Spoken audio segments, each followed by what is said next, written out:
जय श्री कृष्णा। ओम नमः शिवाय। गुरुर्ब्रह्मा गुरुर्विष्णु गुरुर्देव महेश्वर गुरुर्साक्षात् परम ब्रह्म तस्मै श्री गुरुवे नमः। ओम श्री गुरुदेवाय नमः। तो अभी हमारा ज्ञान कर्म संन्यास योग नाम का चौथा अध्याय चल रहा है। तो हमने पढ़ा था कि भगवान ने इसमें जो हमने कल पढ़ा था कर्म अकर्म विकर्म के बारे में पढ़ा था, और फिर कि सारे कर्मों को जब हम भगवान को समर्पित करते हुए कार्य करते हैं तो वो उसका हमको कर्म बंधन नहीं लगता, क्योंकि वो कार्य भगवान का कार्य समझ के करते हैं। वही भगवान ही करवा रहे हैं, करवाने वाले वही है।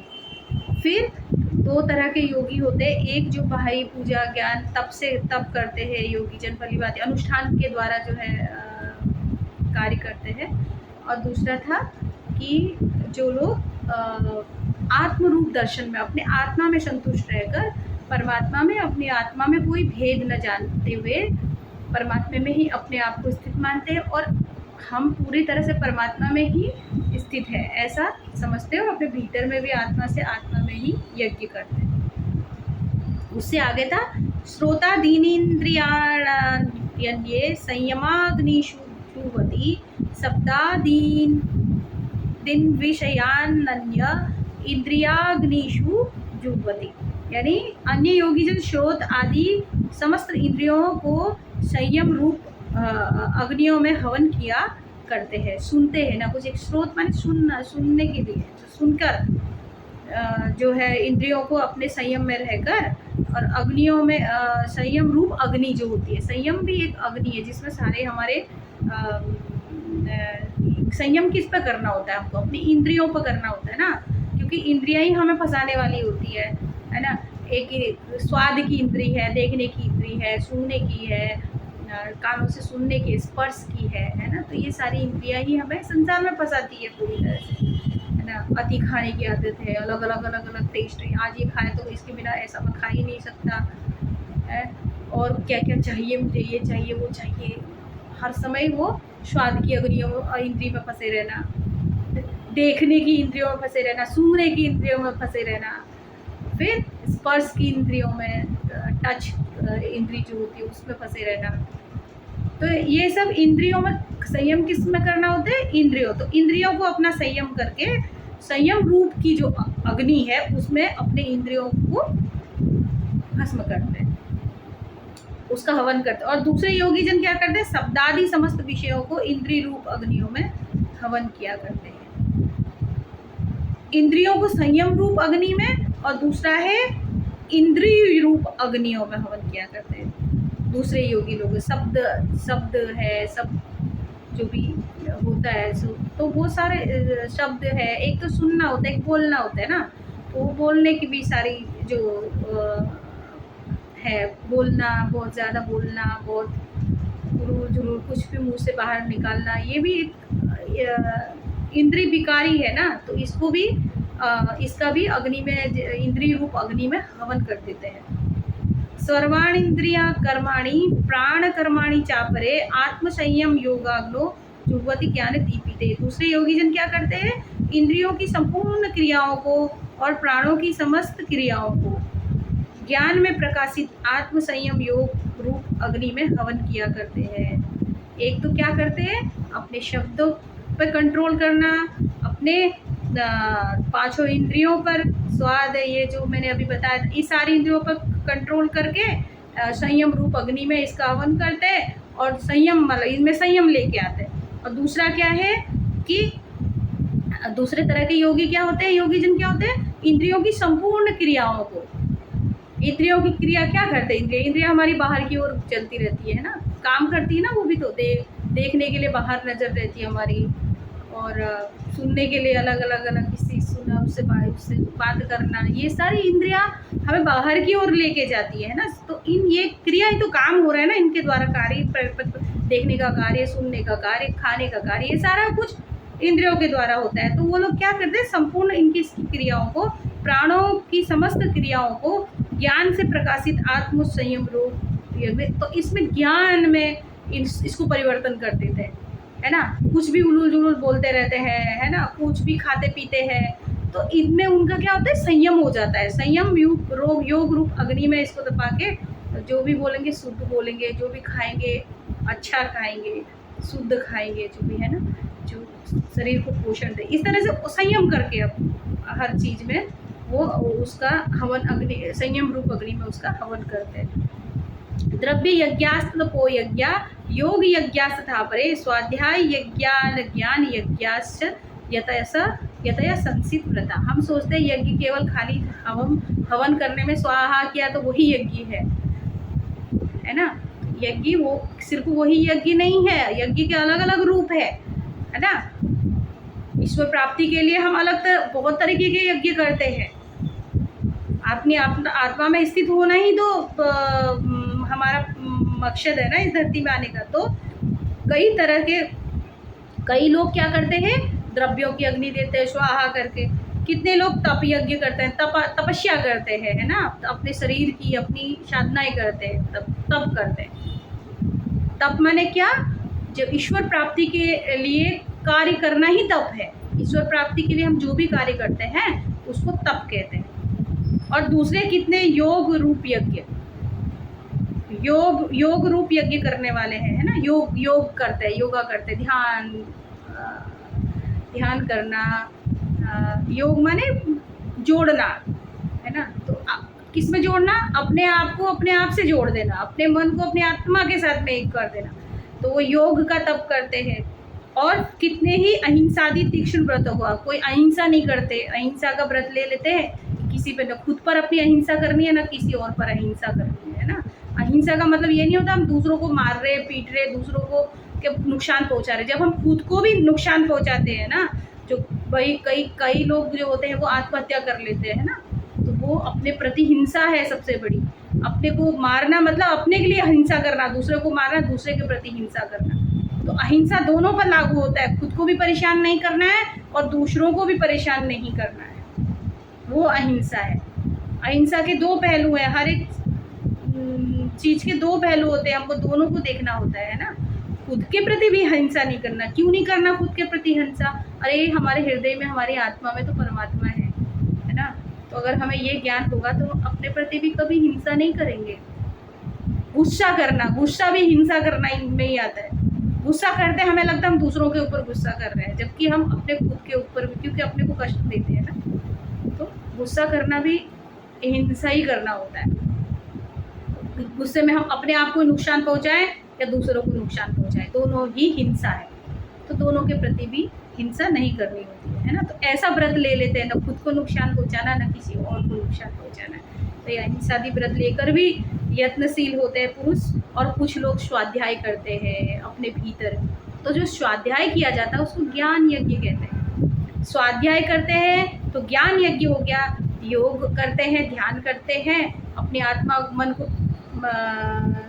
आत्मा से जोड़ते हैं तो ध्यान यज्ञ हो गया और योग यज्ञ हो गया। और तप करते हैं ईश्वर प्राप्ति के लिए, विभिन्न तरह के यज्ञ हवन तप करते हैं, उसको तप यज्ञ हो गया है। और ज्ञान यज्ञ क्या है, स्वाध्याय करना। स्वाध्याय के द्वारा हम ज्ञान में स्थित होते हैं, अपना अध्ययन करना, क्या बुराई है मेरे अंदर, कौन सी मुझे सही करना है, मेरे भीतर क्या क्या चीज़ें हैं, क्या गुण है क्या अवगुण है, उन्हें सही करने के लिए अपना खुद का आकलन करना, ये स्वाध्याय, स्व अध्याय, अपना खुद का आकलन करना। तो कुछ ऐसे भी ज्ञान में स्थित होते हैं। अपाने जुह्यति प्राणम प्राणे अपानम तथा परे प्राणापान गति रुद्ध्वा प्राणायाम परायणा अपरे नियताहारा प्राणान प्राणेषु जुह्वति सर्वे अपेते यज्ञ विदो यज्ञ क्षपित कल्मषा। दूसरे कितने ही योगी जन अपान वायु में प्राण वायु का हवन करते हैं, ये प्राणायाम हो गया। प्राण यज्ञ बोलेंगे इसको। जब हम प्राणायाम करते हैं तो वो प्राण यज्ञ कहलाता है, यानी अपान वायु को प्राण वायु में हवन कर देना, अपान वायु में प्राण वायु का हवन करना। 5 तरह की वायु हमारे भीतर होती है ना, क्या बोलते हैं, अपान, प्राण, शमान, उदान और व्यान। ये ऐसे 5 तरह की जो वायु है वो हमारे अलग अलग कार्य हमारे भीतर करते हैं। तो क्या कहते हैं, अपान वायु में प्राण वायु का हवन करते हैं। अपान वायु जो हमारा नीचे के पोर्शन, श्वास लेते हैं तो कहाँ तक जाता है हमारा अपान वायु, हमारे ये पेट के आजू बाजू में ही अपान वायु होता है। तो वो क्या करते हैं, हम उसके साथ में श्वास लेते हैं तो कॉन्टैक्ट करते हैं, तो वो यज्ञ हो गया, वो हवन हो गया। तो उसके साथ में वो अपान वायु का में हवन करते हैं। और योगी जन प्राण वायु में फिर अपान वायु का हवन करते हैं। यानी क्या है, इसको क्या कहेंगे, देखो एक श्वास ली, जो हमारे नाभि से नीचे का जो पोर्शन है पेट वाला हिस्से में क्या है, हमारी अपान वायु है। तो प्राण वायु जो हम लेते, प्राण वायु को अपान वायु के साथ में ये मिलाया और फिर अपान वायु को प्राण वायु में निकाला। तो ये जो प्राणायाम जो है वो करते हैं बहुत सारे योगी जन। प्राण और अपान की गति को रोककर प्राणों को प्राणों में ही हवन किया करते हैं। फिर पूर्वक भी करते हैं, निकालते हैं, बाहर करते हैं, फिर रोकते भी हैं, बाहर भी रोकते हैं, अंदर भी रोकते हैं। नहीं, प्राणायाम पर इस पर आधारित है, जो प्राणायाम करते हैं उसके बारे में बता रहे भगवान। तो ये सभी साधक यज्ञों द्वारा पापों का नाश कर देने वाले यज्ञों को जानने वाले हैं।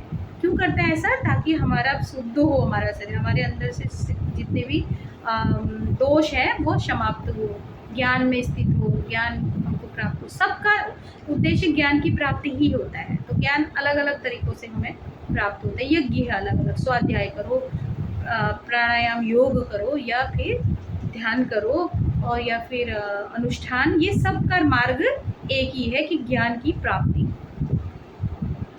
यज्ञ शिष्टा मृत भुजो यान्ति ब्रह्म सनातनम नायम लोको अस्त यज्ञस्य कुतो अन्य कुरु सत्तम। हे कुरुश्रेष्ठ अर्जुन, यज्ञ से बचे हुए अमृत का अनुभव करने वाले योगी जन सनातन परब्रह्म परमात्मा को प्राप्त होते हैं। यज्ञ से बचे हुए अमृत का अनुभव करने वाले, कितने तरह के यज्ञ है ना, तप हो, ज्ञान है, कितने तरह के यज्ञ बताए भगवान ने। तप है, ज्ञान यज्ञ है, स्वाध्याय के द्वारा किया जाता है, प्राणापान के द्वारा श्वास का यज्ञ चल रहा है हमारा, ये सब। तो ये सब यज्ञ है ईश्वर प्राप्ति के, परमात्मा प्राप्ति के लिए। तो कहते हैं कि इनसे बचे हुए जो अमृत, इनसे जो हमको क्या मिलता है, अमृत मिलता है, खुशी मिलती है, क्या बोलते हैं उसको, अमरता मिलती है ना, ज्ञान मिलता है जो कभी नष्ट नहीं होने वाला, वो ज्ञान, ऐसा ज्ञान प्राप्त होता है। तो ये योगी जन सनातन परब्रह्म परमात्मा को प्राप्त होते हैं। और यज्ञ न करने वाले पुरुष के लिए तो यह मृत्यु लोक भी सुखदायक नहीं है। इनमें से जो एक भी यज्ञ नहीं करता है उसके लिए तो मृत्यु लोक भी सुखदायक, यहाँ ही सुख नहीं है उसका आत्मा में, तो फिर परलोक कैसे सुखदायक हो सकता है।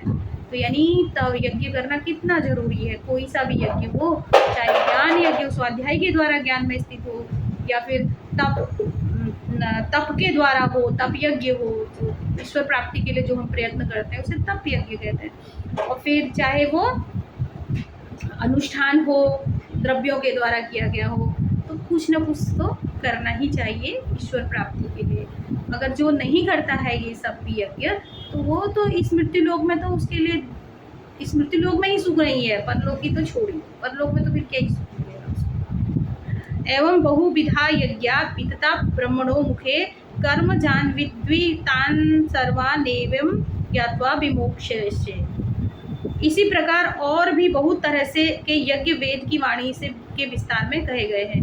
उन सबको तू मन, इंद्रिय और शरीर की क्रिया द्वारा संपन्न होने वाले जान, है ना। मन को अपने स्थिर रखना, इंद्रियों पे अपना कंट्रोल करना, शरीर में के लिए शरीर को शुद्धि कैसे होगी, जब हम व्यायाम करेंगे, ये तो हमारे शरीर की शुद्धि होगी। इसलिए कहते हैं ना कि योगा का अभ्यास करना, जो हठ योग जिसको बोलते हैं, शरीर से संबंधित जो होते हैं योग है, ये शरीर की शुद्धि करता है ना।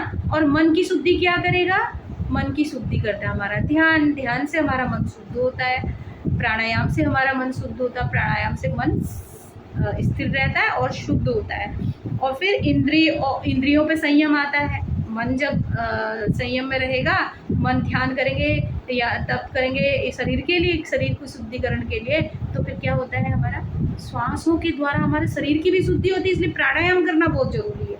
हमारा शरीर भी उतना ही जरूरी है ना जितना मन है, क्योंकि हम अगर परमात्मा को हमें अनुभव करना है तो हमें स्वस्थ शरीर भी तो चाहिए। स्वस्थ शरीर नहीं होगा तो परमात्मा का कहाँ से अनुभव करेंगे।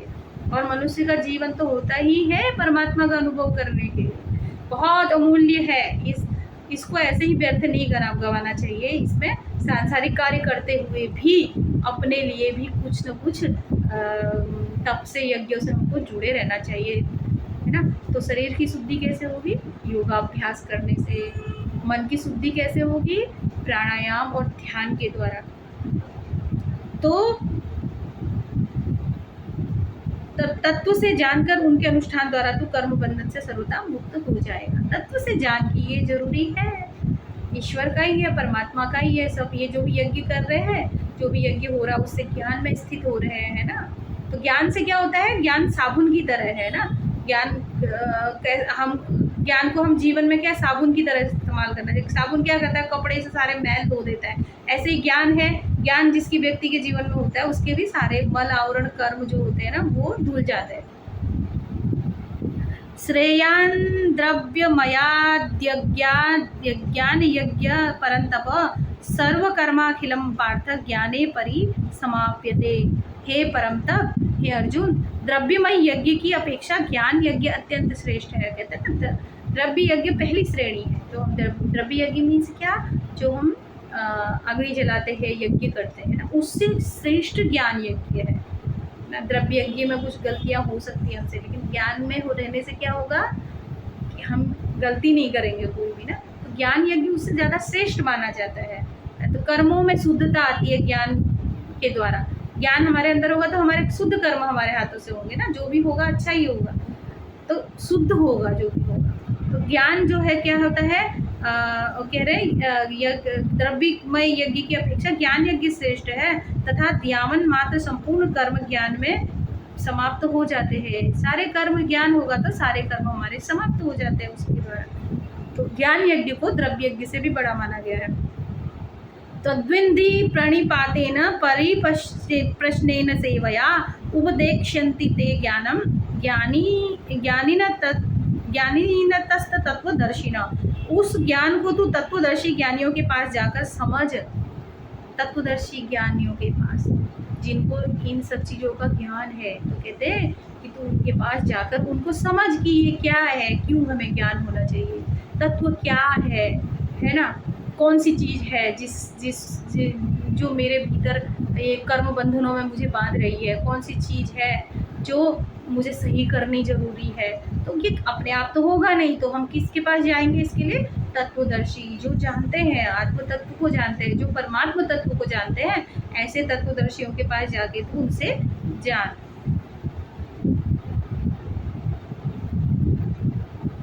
उनको भली भांति दंडवत प्रणाम करने से, उनकी सेवा करने से। कौन है ये तत्वदर्शी? गुरु। तत्वदर्शी कौन होते हैं? जिनको आत्मा परमात्मा का ज्ञान होता है वो तत्वदर्शी होते हैं, और वही गुरु भी होते हैं।